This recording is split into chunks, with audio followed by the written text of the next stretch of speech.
Hi guys, Brain here. A little bit of something different today. Today I want to talk about gen efficiency and how those numbers actually work, and kind of like this idea of like grouping up versus splitting up and why both are good. Because there seems to be this idea that the only way you can be super good at Dead by Daylight in terms of like the generators, at least on the survivor side of things, is simply to just, split up entirely. And that is good. That is very, very, very good.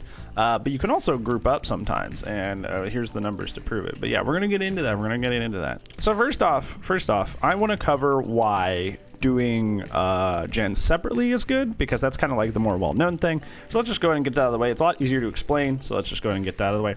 So with splitting up on gens, one survivor has no efficiency penalty. If you didn't know this, you get a 15% efficiency penalty on stacking on gens. And when we get to the grouping section, we'll talk about why that doesn't matter too much. But technically you're at a 0% efficiency. That's why you see your bar turn red when you group with multiple people, because technically you get a penalty. But we'll talk about that later. We're getting ahead of ourselves. But what I'm trying to say is at one gen, at one person, you have 80 seconds. You have 80 seconds to complete a gen. That is how long it takes. So if you get 4 people and they split up on 4 different generators, if they all find a single generator for them that they all trying to do by themselves, it's going to take them all 80 seconds. Usually at some point the killer will find one of these survivors, and when they find one of these survivors, they will chase them off, and they don't find them right away typically, because the killer's supposed to spawn far away. It doesn't always happen that way, but that's the intention of the game. So that gen that they have has 20 seconds progress, typically like 15-20 seconds progress before they get chased off, if not slightly more. So they'll have about a third of the gen done, get chased away. Everybody else continues on their gens solo, and will probably get them done, or get them close to done, because that'll take that chase will probably take a really, really good killer will end at like 15-ish seconds, but a normal chase is like 20-ish.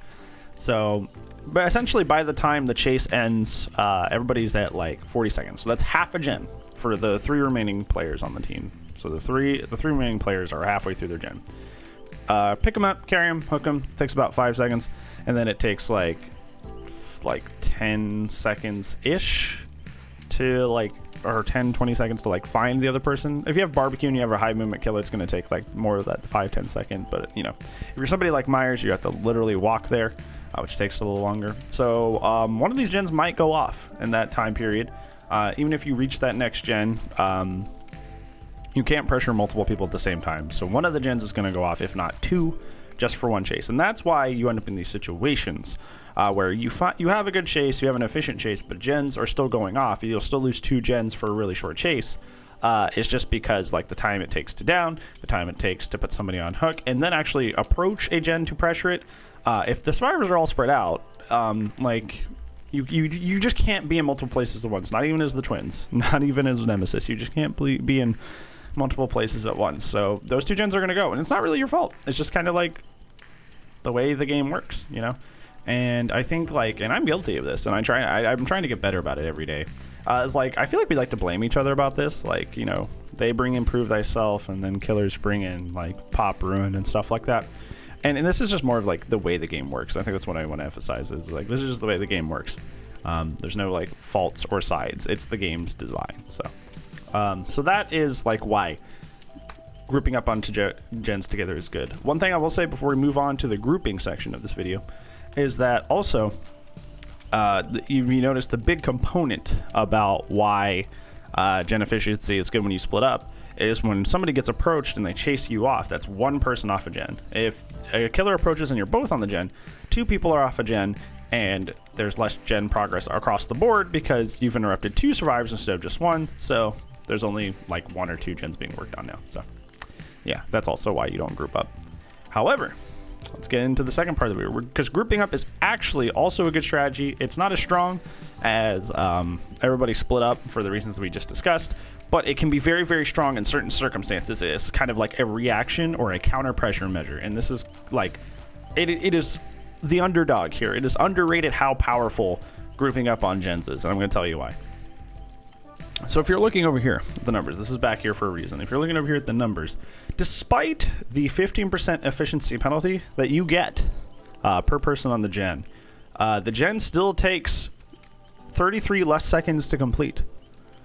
33 less seconds to complete. Almost a third of the gen is like just gone. You know what I'm saying? Like you don't have to worry about that. So the gen literally goes quicker. 3 survivors, 38 seconds. 3 survivors is 38 seconds. 38. If 3 people pop on a gen, that's going to go in literally half the time, or more than half the time, slightly. More than half the time.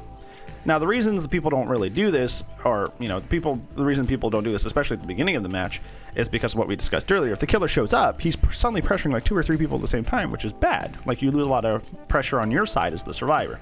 But this isn't without its merits and without its time to do it.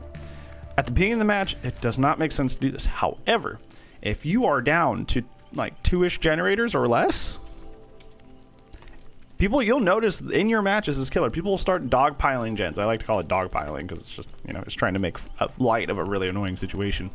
But they'll start dogpiling the gens because despite this efficiency penalty, it only takes 2 people to lower a gen to almost half of its speed to complete. All it takes is just 2 people. This happens to me a lot when I'm playing killer. I'll have somebody on hook, and then a survivor will come for the save way too quickly, trying to like unhook in my face, and then I'll start chasing that person, right? And I'm like, okay, well, I'm pressuring half the team. This is good. And then I'm still losing generators in the background, like really quickly. And the reason that is this number right here, the 47-second thing, is that the gens are literally going in almost half the time because the remaining 2 people are no longer working on gens separately. They're going around in groups and doing them in half the time because they know their other teammates are occupied, you know? So in a sense, they're kind of like making up the time lost. And you'll see a lot of survivor teams do this. You'll see a lot of survivor teams do this, especially when they bring Prove Thyself, because this, you know, makes this even less. It kind of, you know, you don't even have to deal with the efficiency penalty anymore, because you have things to counteract that now. Which is why I think Prove Thyself is one of the most Prove Thyself and Toolboxes equally are one of the most boring things to bring into a match, because if you're looking at these numbers are already pretty good. It's already pretty, you know, easy to do generators. So to make that even easier is just like, okay, buddy. Oh, okay, buddy. You know, but and so like when you get into these situations where like they're down to their last, you know, couple gens, you'll see groups of survivors. You'll see the survivors start to group up, even if it's only in pairs of 2, and start hopping on generators together. And the reason they do that is this number right here, the 47-second, where, you know, they almost get the gen down to half the time.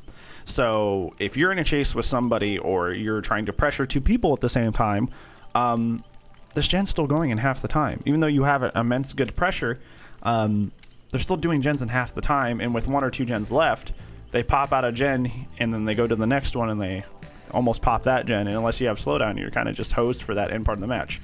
So this is why you see, especially towards the end game, or like towards the end of the mid game till the start of the end game, is that survivors will start grouping up all of a sudden, right? And the reason they do that is if you start applying pressure, they're going to apply counter pressure, because they know that this number is really good. They know that having a gen half speed is really, really strong. So when they need to get those gens out, when they need to get the gens out because you're putting on a lot of pressure, their counterpoint is to start grouping up. Because like at the beginning, right? At the beginning, it's good to spread out because you need to get at least 3 gens done to really like get your team in a good spot. You need to get those 3 gens done relatively quickly, and, you know, to get your team into a good spot. But after that point, all you need to do is kind of squeeze out the last 2. You don't really need to be super efficient about the last 2 gens. You just need to get them done. So that's why you'll start to see survivors starting to group up near the end of matches, and why that's also very, very strong, and very, very strong. Now, TLDR, I want to say this, like, to close out this video. I'm not saying that these speeds are broken. They're certainly annoying. I definitely don't like them.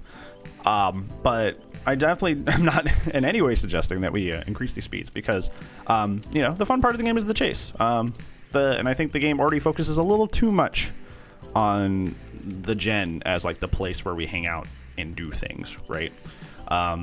So if I was going to try and like fix just like the absurd efficiency that people have with generators, I just like scoop them. Like, it's more about their location than anything. It's not so much about like the gen speeds themselves. It's about like the fact that the killer can't unless you're like Nurse or Spirit or something with like super high mobility, you actually can't physically be there to pressure the generator, and that's more the problem. You know, it's the fact that like it's not the problem that they can do the gen in 47 seconds. It's the fact that if you're on like Temple of Purgation, they're all the way off in the corner, and you're Mukul Myers, and you're just kind of waddling around, and you're not Spirit, so you can't just like speed over there. So you just kind of have to eat this 47 seconds. You have to eat them doing a gen in almost half the time, just cause, you know, which is just like, you know, it's not the most fun thing. So yeah, I'm not in any way suggesting that we increase gen speeds, because that means more holding M1, which is more boring. I'm just saying maybe, you know, if I was going to fix anything, I'd just like make the gens a little bit, put them in more precarious areas, like more towards the center of the map maybe. That's the only thing I can, that's the only thing I would like actually change. I wouldn't actually like increase the gen speeds. But yeah, I just kind of wanted to do visualize for you with the literal stats from the game, why gens go so quickly, because it's really just a numbers thing. And also like, you know, why they tend to go quickly at the beginning, and why they tend to go quickly in the mid and end game is because, you know, they kind of do this fun transition from like, we should split up so we can get our first 3 gens done efficiently, and then we dogpile the last 2 while the other 2 survivors are occupied. So, you know, that's why. And that doesn't take comms, by the way. Typically that doesn't take comms, because like if you start a match and you go to get on a gen and somebody goes to hop on the gen with you, you can just leave, right? And you can go start another gen, right? So that doesn't even need comms to do. Grouping up also doesn't take comms to do. If you have bond, you're set, and you don't even need bond. You just gotta like listen, see if somebody's already working on gen, and then go over there. Yeah, so this doesn't even need comms to do, which is, you know, I think that's another big killer misnomer, is that, oh, if they're being efficient on gens, it's because it's the Swift. It's like, no, not really. Like, you can be efficient on gens with no communication whatsoever. So yeah, that's pretty funny. And I made another video about that I'll like plug up here, that kind of like visualizes this. If all these wordings were, if like my explanations were a little confusing, I do like a fake match in this video. And it kind of visualizes how rotation can be super easy without, you know, having to have comms. But yeah, anyways, thank you so much for watching. Hopefully this helped explain things and kind of like, you know, put numbers behind the frustrating gen speeds that are out there, and now you understand like how teams do this. But yeah, thank you so much for watching, friendo, and I appreciate you so much. If I don't see you in the next video, I'll see you when I see you, friends. Goodbye. Bye-bye. Bye-bye.